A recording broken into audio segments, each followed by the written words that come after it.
მოგესალმებით, მეგობრებო, 12 აგვისტოს გვაქვს მზის დაბნელება ლომის ზოდიაქოში მე-20 გრადუსზე და რა ტენდენციები არის მოსალოდნელი, ამაზე მინდა პატარა ვიდეო შემოგთავაზოთ, რა ფონი ექნება დაბნელებას, ეს არის ყოველთვის მნიშვნელოვანი, არის ხოლმე პოზიტიური ენერგიები დაბნელების პერიოდში თუ ნეგატიური თუ ნეიტრალური, ამას აქვს გადამწყვეტი მნიშვნელობა. ზოგადად დაბნელების პერიოდი როგორ მუშაობს? საერთოდ დაბნელების დღეები უშუალოდ არის ცოტა რთული, ენერგეტიკულად საკმაოდ დამუხტული, თვითონ დაბნელების ენერგია მზე არის ჩვენთან ასტროლოგიაში ცნობიერება, გონება, გონიერება და მზე თითქოს აბნელებს აი ამ ცნობიერს ზუსტად და შეიძლება ზუსტად დაბნელების დღეებში არ მივიღოთ გონივრული გადაწყვეტილებები, მაგალითად შეიძლება გქონდეს განცდა, რომ დეზორიენტაციის, რომ არ ვიცი, მაგალითად ახლა რომელი არჩევანი ჯობია, მაგალითად რა გადაწყვეტილება უფრო უნდა მივიღო და როგორც წესი არის ხოლმე ცოტა მცდარი, ოღონდ უშუალოდ დაბნელების დღეებს გულისხმობ. მაგალითად ზოგადად ყველაზე რთული არის ხოლმე დაბნელების დერეფანი, ორკვირიანი დერეფანი, იმიტომ რომ 28 აგვისტოს იქნება უკვე მთვარის დაბნელება. აი ამ შუალედს ვეძახით დაბნელების დერეფანს, მანამდეც ორი კვირით ადრე უკვე იწყება ხოლმე დაბნელების ენერგიის შემოსვლა, ესე რომ ვთქვათ, ის განწყობები, რაც დაბნელებასთან ახლავს, მაგრამ უშუალოდ დღეები 4 დღე გარკვეულწილად დაბნელების პერიოდში საერთოდ არ არის ხოლმე არანაირი აქტიურობა პოზიტიური, ესე რომ ვთქვათ, იმიტომ რომ პირდაპირ მნიშვნელობით სიმბოლურად ხდება გონების დაბინდვა, ესე ვეძახით.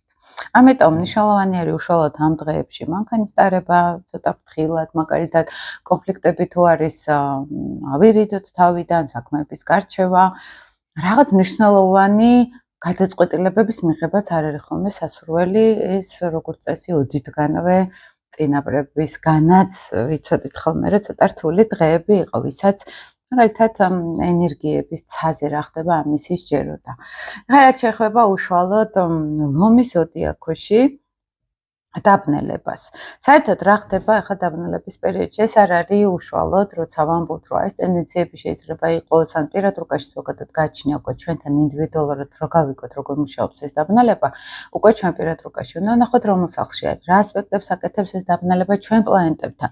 ზოგადად პლანეტები რა ასპექტებს აკეთებენ ჩვენ პლანეტებთან. აქედან გებულობთ უკვე ინდივიდუალურად მე როგორ მეხება ეს დაბნელება. რადგანაც ახლა ყველას რუკა რა თქმა უნდა არ ვიცით და სადღაც ვინც ვერ ერკვევა ასტროლოგიაში, ჯერდება ხოლმე ზოგად ინფორმაციას რა არის დაბნელება ლომში, რომელიც უკვე ზოგადად ყველას ეხება. ლომში დაბნელება თან მნიშვნელოვანი არის, რომ კარმული კვანძები არის უკვე ლომი მერწყულის ღერძზე გადასული. იუპიტერი არის ასევე ლომის ზოდიაქოში. მერწყულში არის პლუტონი, რომელიც აქეთ ოპოზიციას აკეთებს. ესე იგი, საკმაოდ მნიშვნელოვანი ენერგიები არის ამ ოპოზიციურ ღერძზე გადანაწილებული. და ეხლა ვხსნის რა არის. თვითონ დაბნელება ლომის ზოდიაქოში ეს ზოგადად ყველასთვის უკვე იდენტობის გადატვირთვას იძლევა. ლომი ეს არის, რამდენად ჩვენ გულს უსმენთ. აი ესე ცოტა სიღრმისეული ასტროლოგიით რო აგიხსნათ, როცა არის პოზიტიურად ლომის ენერგია, რო ამბობენ, რომ აი ამ პარტავანია ლომი და ლიდერია და სინამდვილეში ეს არის გულის თქმას, რომ მივყვებით. სიყვარული, რო არის ჩვენთვის ყველაზე მთავარი. როდესაც სითბო ადამიანური ურთიერთობები დგას პირველ ადგილზე, აი ეს არის ლომის ენერგია. თქვენ ცოტა აკვირდებით, უფრო აი საქართველოს ახლა ლომის ენერგეტიკა ძალიან ეტყობა. მაინც რაც არ უნდა იყოს, ქართველები გამოირჩევით ცოტა უფრო გრძნობიარე გულისმიერი ურთიერთობებით სხვებთან. ზოგადად უფრო გრძნობიარე ადამიანები ვართ. ახლა ყოველთვის არის ჩრდილოვანი მხარე ყველანაირი ნიშნის და ყველას გვაქვს ჩრდილოვანი მხარე, მაგრამ პოზიტიური მხარე ეს არის. ქართველები ზოგადად ძალიან გულიანები ვართ. ციცილი გვიყვარს, გართობა გვიყვარს და სადღაც გართობა კი არა მარტო დღეს ცხოვრება როგორც დღესასწაული, ეს არის ლომის თვისები. როდესაც დაბნელება ლომის ზოდიაქოში ხდება, ეს უკვე აჩქარებს ზოგადად დაბნელება პროცესებს. ეს არის საკმაოდ ესეთი ენერგეტიკული დადრაივება სიტუაციის. აი თუ მანამდე ცხოვრება დგას შედარებით სტაბილურად, დაბნელებები აჩქარებს ნებისმიერ პროცესებს. ოღონდ ეს დაჩქარება არ ხდება ერთ კვირაში და ორ კვირაში. ზოგადად 3-6 თვე აქვს მინიმალური დაბნელების პროცესს, რომ ჩვენ დაგვეტყოს ცხოვრებაში. ის გადატვირთვას ახდენს დაბნელების წერტილი და ნენელა ხა ვიღაცას უფრო ეხება, ვიღაცას ნაკლებად ეხება, ვიღაცას ზოგადად ეხება. უბრალოდ ვისაც ზოგადად ეხება და მაგალითად ამ ღერძზე არ აქვს პლანეტები ასევე ამ ასპექტებში, არ არის მისი პლანეტები ჩართული, ეს შეიძლება გამოვლინდეს უკვე ზოგადი ფონით, რომ ყველასთვის არის გადატვირთვა ახლა მესი, ეგოსი. რამდენად ჩვენ ვავლენთ ჩვენ თავს, რამდენად ჩვენი შინაგანი ბავშვი ყავს შეცნობილი, რამდენად ჩვენ სურვილებს ვუსმენთ. ეს შინაგანი ბავშვი აბსტრაქციული კი არ არის, ეს არის რამდენად მე გულს ვუსმენ. რამდენად ავთენტური ვარ, რამდენად რა სფეროშიც ვარ, ის მე მაინტერესებს მაგალითად, ხო? რამდენად მუშაობ პიროვნულ განვითარებაზე, იმიტომ რომ ლომი ასევე არის პიროვნული განვითარება ჩვენი. როდესაც მე განვითარებაზე ვარ ორიენტირებული, რაღაც ახალს სწავლობ, იმიტომ რომ ლომი თვით განვითარება არის, სასწავლო პროცესებიც არის და ეს სწავლა არ უკავშირდება აუცილებლად სადმე ინსტიტუტში უნდა წავიდე და ან რაღაცა ახალი კვლევები დავიწყო. ჩემ პირად განვითარებას რა ემსახურება? აი თვითონ ნათელი კარმა, როცა ვამბობთ ხოლმე ლომის ზოდიაქოში ვისაც ყავს, ხო? ეს არის ადამიანი, რომელიც მუდმივ ეგოს ცვალებადობა შეიმფარვა ანგელოზს, როცა ვეძახით ლომის ზოდიაქოში. ხო, ესეთი ადამიანი მუდმივად წინ მიდის. ანუ არ აქვს ის, რომ მე უკვე სრულყოფილი ვარ, რაც ლომის ჭრtildeოვანი მხარისთვის არის, შავი მთვარისთვის მაგალითად დამახასიათებელი, რომ მე უკვე თვითკმარი ვარ, არაფერი არ მჭირდება, მე ოკეი ვარ და მთელი სამყარო უნდა მომერგოს. ეს არის ლომის ჭრtildeოვანი მხარე. და პოზიტივი ეს არის, რომ მე სულ ვითარდები, სულ წინ მივდივარ. განსხვავება აი ეს არის პოზიტიური ლომისა და ჭრtildeოვანი ლომის შორის, ესე რა ვთქვათ, ხო? დაბნელება მოიტანს გადატვირთვას ზუსტად თვით შეფასების ეგოსი, რამდენად ავთენტურები ვართ, რამდენად ახალ შესაძლებლობებს ვუხსნით ჩვენ თავს, მუშაობთ თუ არა ჩვენ თავზე.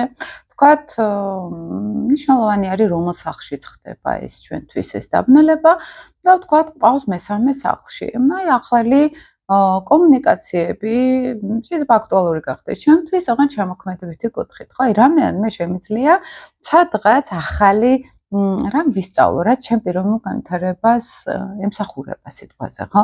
აი თუ არის მეოთხე სახლში, მე რამდენად შემიძლია გამოვხატო ჩემი შესაძლებლობები, ჩემი უნარები, მაგალითად, ჩემი ქვეცნობიერის განვითარებაში, იმიტომ რომ მეოთხე სახლი არა მარტო სახლი არის, არამედ ქვეცნობიერი არის, ხო? ანუ შედანქმედებითი პოტენციალის მაქსიმალურად გამოვლენაზე არის ორიენტირებული. შეიძლება იყოს აქ ეგოს პრობლემებიც, რომ სადღაც გადატვირთვა მოუწიოს ადამიანზე, შეცვალოს თავისი მე და როგორც წესი პოზიტივთან ერთად ესეც არის ხოლმე, თუმცა შეიძლება პოზიტიურად იყოს ეს და არა ნეგატიურად, ხო, რაც ნიშნავს გადატვირთვა. შეიძლება მაგალითად ვიმუშაო ჩემს თავზე. რა მაქვს გამოსასწორებელი, რა მაქვს შესაძლებელი ცხოვრებაში, რომ ის რაც გულში მიდევს, იმას მევახციე. მოვიშოროთ ძველი ყველაფერი, ხო, რაც ჩვენს იდენტობას, ჩვენს ეგოს აღარ ემსახურება, ჩვენ განვითარებას აღარ ემსახურება. მაქსიმალურად პიროვნულ ცვლილებებზე არის ეს დაბნელება გათვლილი. იმიტომ რომ ჩვენ გვაქვს ასტროლოგიაში ვერძი და ლომი, რომელიც პირადად იდენტურობას მართავს, მე ენერგიას მართავს. ვერძი თუ არის მე თვითონ ენერგია, ლომი ეს არის ჩემი შინაგანი თვით გამოხატვა, შიგნით როგორი ვარ სინამდვილეში. ამის გადატვირთვის აუცილებლობა ან დაჩქარება იქნება ახლა ამ დაბნელებას. ახლა თვითონ ფონს რაც შეეხება დაბნელების ფონი როგორი არის, ხო? მნიშვნელოვანია რომ იუპიტერიც ლომში ყავს, იუპიტერი ადიდებს ყველაფერს, ადიდებს ამავე დროს დიდ შესაძლებლობებს პოლიტიკურ ცხოვრებაში სახსნეს გავლენასთან, აღმავალი კარმული კვანძი მერწყულში არის, პლუტონი მერწყულში არის და ეს არის მესა და ჩვენს შორის ბალანსის პოვნა. ანუ მე ისე გამოვხატო ჩემი თავი, რომ სხვებს კი არ უშლიდეს ხელს, არამედ ჩემი თვით გამოხატვა სხვების სასარგებლოც იყოს. ანუ სხვებსაც ეხმარებოდეს. წარმოიდგინეთ ახლა ფსიქოტიპურად ადამიანი, რომელიც მიდის წინ და უკან ასევე მთელი ჯგუფი მოყვება სადღაც, ხო? მათაც წინ წევს თავისი პირადი განვითარებით. აი ეს არის ლომისა და მერწყულის გაერთიანება.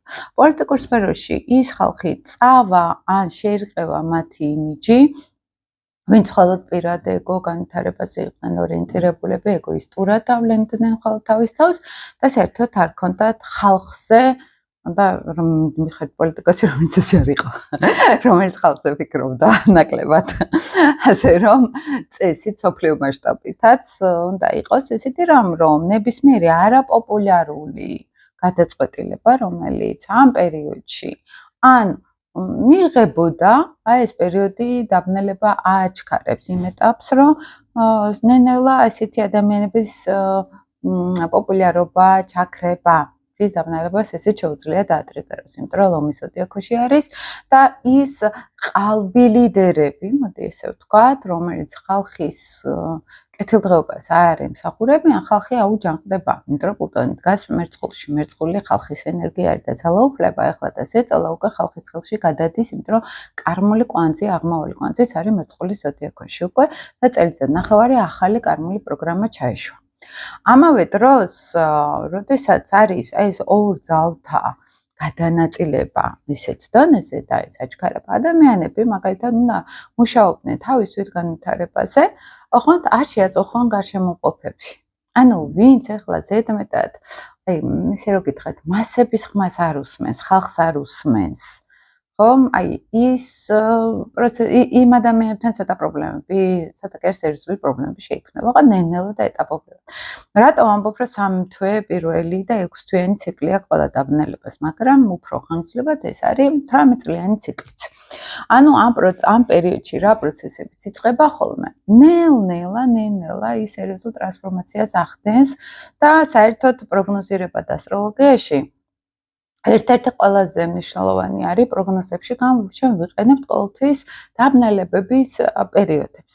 ადამიანის რუკაზე სად მოხდა ეს დაბნელება, როგორ მოხდა მაგალითად, რა იყო აქ მთავარი, მაგალითად, რა ასპექტები იყო აქ მთავარი, იმის მიხედვით ხედავთ, რა ახალი ენერგია შემოიტანა ამ დაბნელებამ ამ ადამიანის ცხოვრებაში და მე ვხედავთ ეგ პროგრესები, დირექციები და სხვა პროგნოზირების ასევე შესაძლებლობები. ანუ ამას ვითვალისწინებთ ძალიან, იმიტომ რომ დაბნელებებმა იცის თუ მნიშვნელოვან ღერძებზე არის შეერთება, სერიოზული ტრანსფორმაცია. მაგალითად, 20 გრადუსზე ლომის ზოდიაქოში ვისაც აქვს ახლა რაიმე პლანეტები, მერკური არის, ვენერა არის, ასცენდენტი არის, დესცენდენტი არის, მაგალითად, სხვადასხვა ასპექტები, სხვა ნიშნები, აი ამ სფეროებს შეეხებათ ყველაზე მეტად, ანუ რაც უფრო პირდაპირ არის მითითებული პლანეტა დაბნელებასთან ის პლანეტა იქნება უკვე ჩართული, გადატვირთვა მოხდება იმ პლანეტის სფეროში. თუ არის მეათე სახლის კუსპიდთან, ესევე წახით ხოლმე, დაბნელება აქ გამოკვეთილად ადამიანს გადაეტვირთება, საერთოდ ახალი ციკლი ეწყება კარიერაში.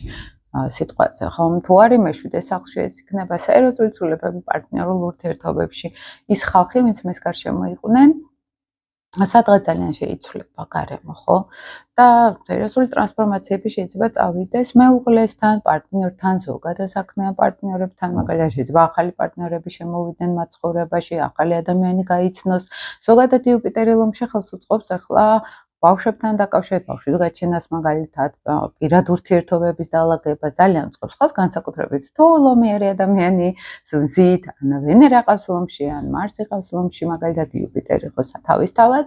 ანუ აი ეს დაბნელება სადღაც აქტიურებს ლომის ენერგიას და ლომი არის სიყვარული, ეს არის პირადი ურთიერთობები, ეს არის შვილოსნობასთან დაკავშირებით ვიღაცას ბავშვის გაჩენა მოუნდება, მაგალითად ვიღაცას ოჯახის შექმნა მოუნდება, ოღონდ მოუნდება არ ქვია, ეს იქნება სადღაც აბედისო, ძალიან ისეთი ტრანსფორმაციული და მათ ცხოვრებაში მნიშვნელოვან ცვლილებებს რო შემოიტანს. ახლა ნებისმიერი ისე მნიშვნელოვანია, მაგრამ ეგ დაბნელების დერეფნისგან დატრიგერებული პირადი ურთიერთობა, ეს აბსოლუტურად უკვე ცოტა სხვა ენერგიის მატარებელი არის, ეს ეზოთერული ასტროლოგია თუ შევხედავთ.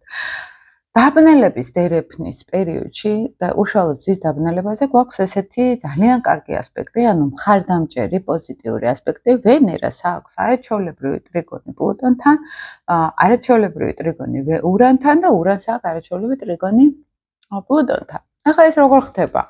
მაგალითად, როცა ტრიგონებზე ლაპარაკობთ, ეს არის პოზიტიური ასპექტები, სხვათა შორის ახლა მეწყება ზეგო ასტროფსიქოლოგიის სკოლა, სადაც დეტალურად გავდივართ ასტროლოგიას, თავისი ფსიქოლოგიური, არა მარტო ფსიქოლოგიური, კარმულ დონეზე გავდივართ, ეზოთერულ დონეზე, ფილოსოფიურ დონეზე და ვისაც გაქვთ ინტერესი, შეგიძლიათ შემოგვერთდეთ, არაჩვეულებრივი კურსი არის ორთვიანი, მოკლე კურსი არის, მაგრამ ძალიან დატვირთული და ძალიან ინტენსიური, თავისი ონლაინ ფორმატში, რა თქმა უნდა, თავისი ვიდეოების გადაცემით მონაწილეებისთვის და თერაპიული ჯგუფი გვექნება.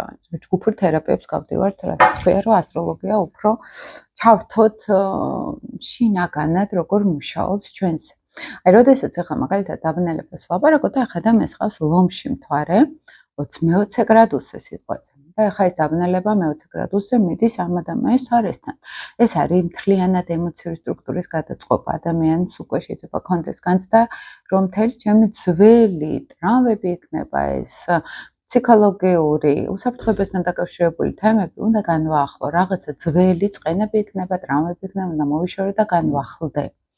დიდ სულოვნებით, იმიტომ რომ ლომი არის სიყვარული, ყველაზე ძლიერი თერაპიული პროცესი ახლა იქნება სიყვარულის ენერგია, მაგალითად, მიტევების ენერგია, რომელიც ესეც სამყაროდან მოდის, ესე ვიძახით ხოლმე და ამ ყველაფერს უერთდება ახლა ამ ტრიგოს აკეთებს ვენერა. ვენერა პლუტონთან, ეს არის სერიოზული ვენერა მარტო სიყვარულს არ მართავს, ეს არის ფინანსები, ეს არის როგორ ტკბებით ამ ცხოვრებით და სერიოზული დახმარება არის დიდი პლანეტებისგან, სოციალურად ისე წონიანი პლანეტებისგან. პლუტონი იძლევა სერიოზულად თან ვენერა ძლიერად არის ხა სასწორში იქნება და სასწორი ეს არის მაგ პერიოდში. სასწორში ისედაც ძლიერი არის ვენერა, ის ძალიან ისეთი გაძლიერდება ესთეტიზმისკენ მიდრეკილება, სილამაზისკენ მიდრეკილება, ძალიან ბევრისთვის შეიძლება ფინანსურად ახალი შესაძლებლობები გამოჩნდეს, შეიძლება გრძნობებში მოხდეს სადღაც სიღრმის მოთხოვნილება. აი თუ იყო მაგალითად ზედაპირული ურთიერთობები მაგ პერიოდში ეს ტრიგონი ძალიან კარგად ხელს შეუწყობს უფრო სიღრმისეულ ურთიერთობების ჩამოყალიბებას. ურანთან ეს არის ზოგადად ჩვენთვისაც ახლა ვენერა ფინანსებთანაც არის დაკავშირებული თუ რაღაც პროექტები არის ახლა მაგ პერიოდი ძალიან კარგი არის რაღაც საქმისთვის, საქმის დასაწყებლად და თქო ის 4 დღე ცოტა ფრთხილად უნდა ვიყოთ, მაგრამ შემდგომ მაგ პერიოდში უკვე როდესაც ეს გავლენა კიდევ იქნება, ურანი რა არის აბსოლუტურად მოულოდნელ ფინანსურ ნაკადს, მოულოდნელი გეგმები, რომელიც შემდეგ ფინანსებს შემოიტანს ჩვენ ცხოვრებაში, მაგალითად, პლუტონი სიღრმეს და სტაბილურობას და გრძელვადიანობას იძლევა, მაგალითად, ხო? და ამ დაბნელებას, ეხლა რა აქვს მნიშვნელობა თქვათ, ეს დაბნელება ჩვენ რუკასთან ძალიან აქტუალური არის, ხო? ანასციდენთან გვაქვს, ან ჯვარედინ პირდაპირ კუთხურ სახლებთან არის, ან კუსპიდებთან არის, ან ჩვენ პირად პლანეტებთან, ახლა ვისაც პირადი რუკის შედგენა გაინტერესებთ, უფრო სიღრმისეულად, უფრო თერაპიულად და თუნდაც ეს დაბნელებების პერიოდის გარკვევა უფრო ფონის, რა თქმა უნდა, შეგიძლიათ მომართოთ კონსულტაციაზე, ჩვეულებრივად მუშაობ პირად რუკებზე, ოღონდ ეს არ არის სტანდარტული ესეთი ასტროლოგია, რომ მე მოვყვე რუკა, ზოგადად ადამიანთან, არა, ეს იქნება უფრო ჩემთან კონსულტაცია არის ხოლმე გააზრება ადამიანმა იცხოვროს მთლიანად თავისი რუკა. ფსიქოლოგიურად იცხოვროს, ხო, იყვებიან მაგალითად თავიანთ ცხოვრებას, უფრო სიღრმისეულად შევდართ, ზოგადად როგორც წესი ესე მუშაობს ასტროლოგია. ეს აღარ არის ძველი ასტროლოგია, რომ შენ იქ წახვალ და გადაიჩეხები, აქ წამოხვალ აშენდები, ხო, ესეთი დამოკიდებულება ძალიან დიდი ხანია უკვე ასტროლოგიაში შეიცვალა. ან კუროებს გელით ეს და ტყუპებს გელით ის. ეს ყვითელი ასტროლოგია, რა თქმა უნდა, ჩემთან ყოველ შემთხვევაში არ მუშაობს. და მაგრამ ფონი თვითონ, როდესაც ესეთი პოზიტიური ასპექტებია, როგორც წესი, თან იქ არის მერკური მაგალითად იქნება უკვე იუპიტერთან ახლოს ძალიან, იუპიტერი ეს ჩვენთან დღეობის პლანეტა არის, მერკური გაადიდებს კომუნიკაციას, ინფორმაციის ნაკადს, მაგალითად შეიძლება მიმოწერები გააქტიურდეს, ზოგადად ფონს ვიძახი, ხო, ეს ზოგადი ტენდენციები, მაგალითად და აი ამ ვენერას ენერგია, რომელიც სიამოვნებასთან, კეთილდღეობასთან არის ჩვენთან კავშირში, სიყვარულთან არის და სილამაზესთან კავშირში. ძალიან დიდ შესაძლებლობებს ხსნის. ოღონდ არის ერთი პატარა პრობლემა. მას აქვს ზუსტი ოპოზიცია ნეპტუნთან. იმ დროს დაბნელების დროს ექნება ნეპტუნთან ოპოზიცია. ნეპტუნმა იცის ცოტა ილუზიები, ცოტა იცის იქ რომანტიზმის ჩართვა, სადაც არ არის. შეიძლება მოტყუების მაღალი ალბათობაც იყოს. ანუ აქედან არის სერიოზული დიდი პლანეტების თანადგომა ვენერასთან, თქვათ, ფინანსური ოპერაციები იქნება, იქნება ეს რაღაც ახალი იდეები, რომელიც არასოდეს არ გამოგვიყენებია სიტყვაზე, ხო? იმიტომ რომ ჰაერისტიქიაში ხდება მთელი ეს დიდი ტრიგონი და ჰაერისტიქია ეს არის კომუნიკაცია, ურთიერთობები, ეს არის ინფორმაციის გაცვლა მაგალითად და იდეები. და ნეპტუნი აქედან კარდინალური ჯვარიდან უკეთებს ოპოზიციას ვენერას. და ნეპტუნი ჩვენთან ეს არის ბურუსი. ანუ სადღაც შეიძლება სასიყვარულო სფეროშიც მაგალითად შეიძლება იყოს და იმაზე მეტი იდეალიზირება ურთიერთობის, ვიდრე არის. სიღრმის მოთხოვნილება არის, მაგალითად პლუტონთან, ურანი ეს თავისუფალი ურთიერთობის მოთხოვნილება არის, მაგრამ არის ასევე გადამეტებული ილუზიები, გადამეტებული მგრძნობელობა. აი აქ უნდა ვიყოთ ცოტა ფრთხილად. ფინანსურათაც შეიძლება მაგალითად რაღაც ძვირადღირებული წყიდვა მოგვინდეს და ნეპტუნმა ცოტა ილუზიაში შეგვეყენოს. ეს ყოველთვის უნდა გავთვალისწინოთ მაგ პერიოდში, რომ ეს ნეპტუნი მაინც ცოტა ბუნდოვნებას ან ზედმეტად გაიდეალებას სასურველი ობიექტისას ყვაძლევს. ეს არ ეხება მარტო სასიყვარულო სფეროს, შეიძლება ის იყოს საქმესთან დაკავშირებულიც, ხო, რომ მე სადღაც მეგონოს, რომ აი ძალიან დიდი მოგება მექნება, ან დიდი შესაძლებლობები მაქვს და პატარაზე ილუზია აღმოჩნდეს, მაგალითად ფინანსურად დანაკარგის ალბათობა გაიზარდოს.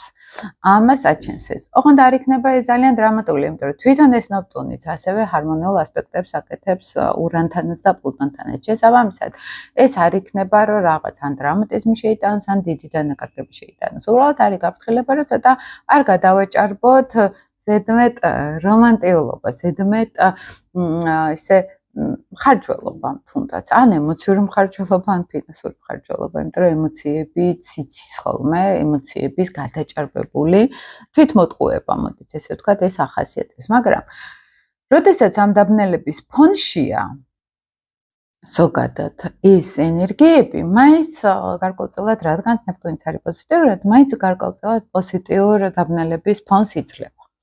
და ეს შემდგომ მაგალითად თვარის დაბნელებაზე ჩავწერ მე ვიდეოს, მაგრამ და მე იქნება თევზებში დაბნელება და ეს შეეხება ყველაზე მეტად თევზებს და დაიხურება ამით უკვე ქალწული თევზების ღერძზე დაბნელება, იმიტომ რომ მაგ პერიოდში ხდებოდა წინა წელიწადნახევარი სულ ამ ღერძზე და ეხლა გადავიდა უკვე გაიხსნა სეზონი ლომის ღერძზე დაბნელების. შესაბამისად, ბოლო დაბნელება გვექნება მთვარის უკვე ქალწული თევზის ღერძზე და ყველაზე მეტად ვის შეიძლება შეეხოს. მე არ ვიტყვი, რომ მარტო ზოდიაქოთი ლომებს შეეხებათ, ეს დაბნელება შეეხება ყველას, ვისაც ლომის 20 გრადუსზე, ნუ ასევე 18, 24, მაგალითად ამ შუალედში პლანეტები აქვთ. ან კუსპიდები აქვთ მნიშვნელოვანი წერტილები სახლების გადასვლებს შორის. ან მნიშვნელოვან სახლებში ხდება, ხა ვისაც ასციდენტზე ხდება დაბნელება, ეს არის იდენტობის მთლიანად შეცვლა. თქვა შეიძლება მერკურთან კონდეს შეერთება ლომში ახლა ადამიანს, ხო? მაგრამ ეს მერკური მოდიოდეს მნიშვნელოვანი სახლიდან, მნიშვნელოვან სახლს მართავდეს სიტყვაზე, ხო? და შესაბამისად შეიძლება კონდეს განცდა ის, რომ მთლიანად იდენტობა მეცვლება. მთლიანად გარეგნობა შეიძლება შეიცვალოს, ვისაც ასციდენტის მართლს შეუერთდება, ვისაც მეცხრე სახლის მართლს შეუერთდება, იქ შეიძლება მთლიანად საჭიროება იყოს ინტელექტუალურად გადატვირთვოს თავისთავი, ახალი სწავლა დაიწყოს რაღაცის, მაგალითად ფილოსოფიური ცნობიერება გააფართოვოს, მაგალითად, ხო? ანუ პირად რო შეხედავთ ხოლმე ყველაზე მეტად ვის ეხება. თვითონ ახლა შაბლონური ყვითელი ასტროლოგიით რო გითხრათ, რა თქმა უნდა, ლომებთან იქნება იდენტობის ცვლილება. და უკანა შემდეგი პერიოდები სულ რო ამ ღერძზე იქნება დაბნელებები, ხო? ეხლა უკვე მათთან გადავიდა სერიოზული ცვლილებების პერიოდი. ზოდიაქოთი ლომებთან. თუმცა არანაკლები იქნება მთვარე ლომებისთვის მაგალითად, ვისაც უკვე პირადი პლანეტები ყავთ ლომში, ან თუნდაც იუპიტერი ყავთ ლომში, იმიტომ რომ როდესაც მნიშვნელოვანი წერტილებში შეერთება ხდება დაბნელების, რა პლანეტაც არ უნდა იყოს, იმ პლანეტის გადატვირთვას იწყებს სრულად. ამავე დროს, ახლა ვისაც მაგალითად ეს პლუტონი და ურანი, ხა რაც გითხარით, მნიშვნელოვან პლანეტებს უკეთებს კვადრატურას ან ჰარმონიულ ასპექტს, ხო? ეს ასევე კონფიგურაციაში ჩართვა არის და მათ ბედზეც ახდენს ზეგავლენას. ახლა ვისაც ცოტა მეტი სიღრმე აინტერესებს, თქვა, შეგიძლიათ ან ჩემთან მოხვიდეთ კონსულტაციაზე, ან ნებისმიერ ასტროლოგთან მოხვიდეთ მაგალითად კონსულტაციაზე და აგიხსნით. მე მაინც უფრო თერაპიულად მუშაობ ხოლმე, იმიტომ რომ ეს ასპექტები როცა არის ახლა ჩემთანაც ხდება მაგალითად ძალიან აქტიური იქნება ეს დაბნელება ჩემ ცხოვრებაზე, რომელიც ზუსტად ვიცი რომ შემეხება ძალიან დიდი დოზით. მაგრამ მნიშვნელოვანი ის არის, რომ აქ უნდა როგორც ფსიქოლოგი მაგალითად რომ მივდივარ და ვეუბნები რომ ნერვოზი მაქვს და ის ეგრევე კი არ იწყებს რომ სიმპტომებზე კურნალობას ის გამოკითხვას ატარებს, ხო? აბა რა ხდებოდა? აბა წინაპირობა რა იყო? აბა მანამდე როგორ ცხოვრობდი? ეხლა როგორ ცხოვრობ? როგორი ბავშვობა გქონდა? ასტროლოგიაში ხდება ზუსტად ესე. ხდება ფაქტიურად გამოკვლევა ადამიანის სად არის, რა ტრამვები გადაიტანა, ასპექტები როგორ ამუშავდა მის ცხოვრებაში. ეხლა რა წერტილში არის, აქედან ვხვდებით ხოლმე უკვე ტრანზიტული პერიოდი მასზე როგორ მოახდენს ზემოქმედებას. სად მიდის ადამიანი, ან რა ცვლილებებს ეუბნება ეს ტრანზიტული პერიოდი, მას უკვე რო ყვებიან, მაგალითად ჩვენ დიალოგი ყვა კონსულტაციის დროს, მან უფრინელა კითხვებით შევდივართ, თქვათ, თვითონაც ხვდებიან უკვე რა შეიძლება მოიტანოს კონკრეტულმა პერიოდმა. ან რისგან ითხოვს თუნდაც ეხანდელი დაბნელება, რისგან და გაათავისუფლოს თავი ადამიანს. თუ ოდნავ თვითრეფლექსიის უნარი აქვს ადამიანს, ძალიან კარგად შეუძლია ასტროლოგიის გამოყენება ფსიქოთერაპიულადაც, მაგალითად ენერგეტიკულადაც, რომ რა ენერგიებში ვარ ახლა მე, მაგალითად რასაც ტრანზიტები საჩვენებს, ხო?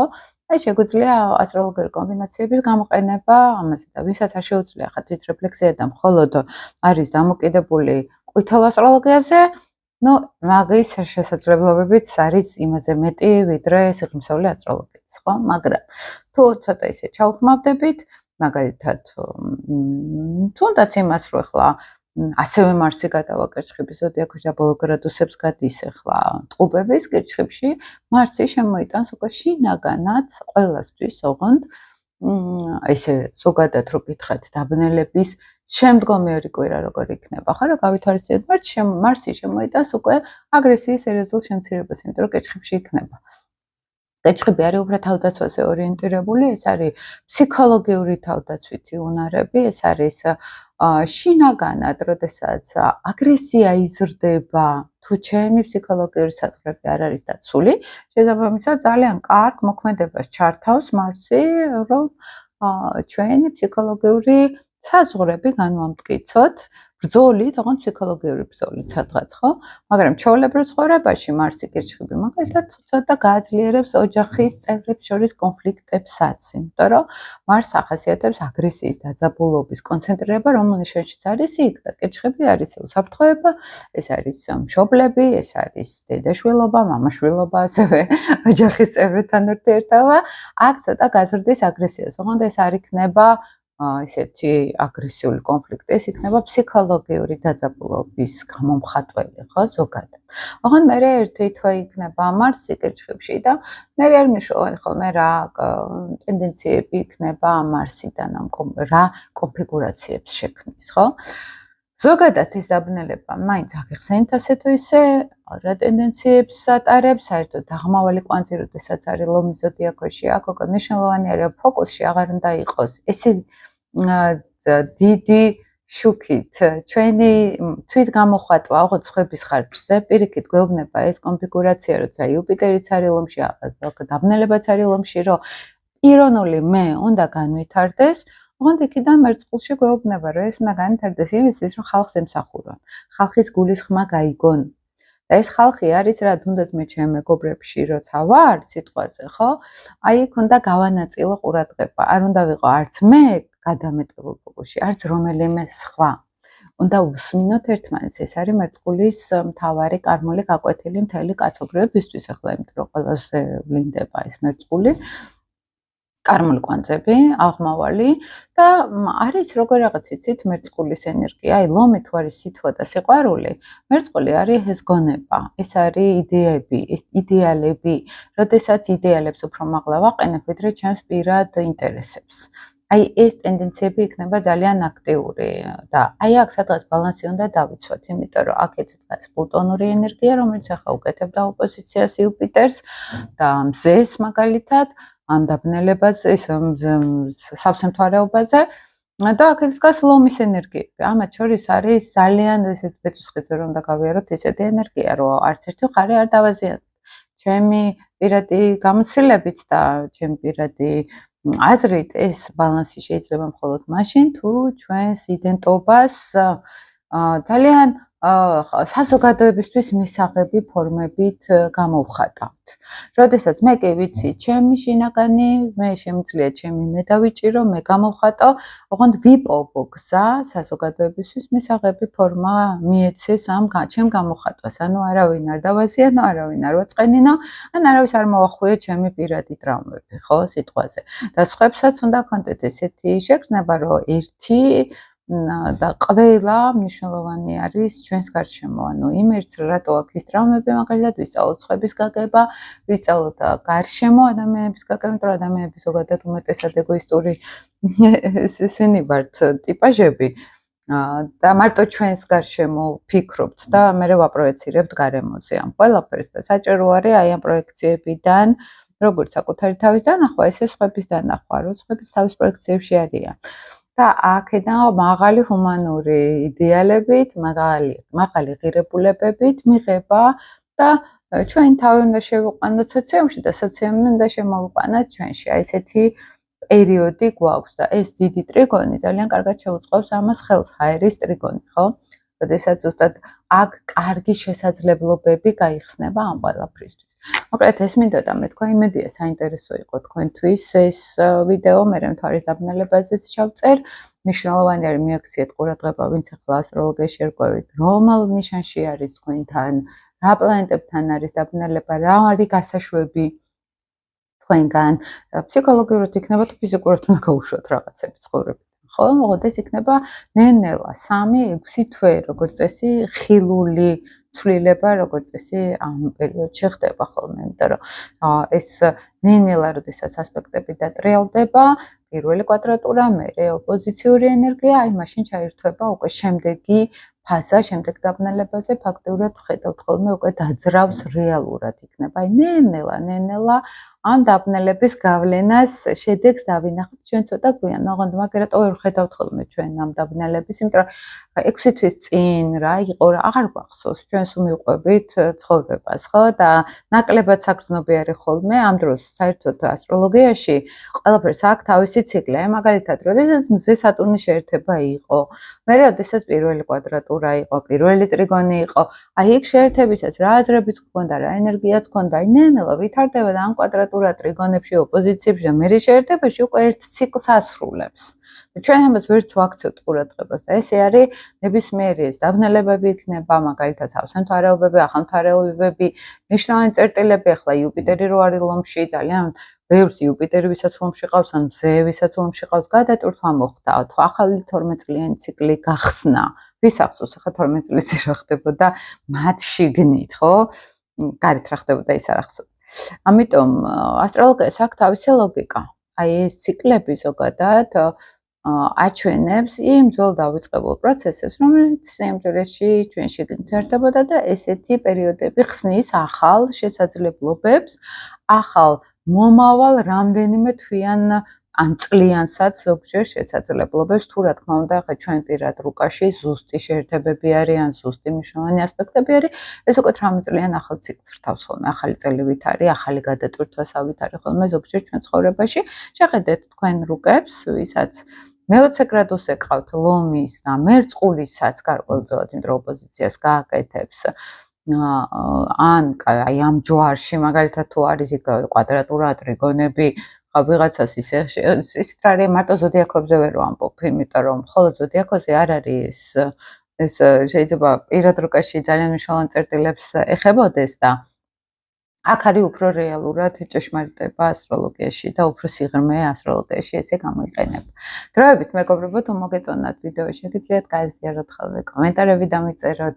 ძალიან მნიშვნელოვანი არის, რომ სხვებმაც გვიპოვოს, სხვებთანაც მივიდეს ეს ინფორმაციები YouTube-დან, იმიტომ რომ შეიძლება ძალიან ბევრს სჭირდება. ცოტა ხარისხიანი ამბიცია მაქვს, რომ ხარისხიანი 1200 ვიდეო მაქვს ჩაწერილი და მაქვს პრეტენზია, რომ ხარისხიან ასტროლოგიურ ვიდეოებს ვდებ და წარმატებებს გისურვებთ.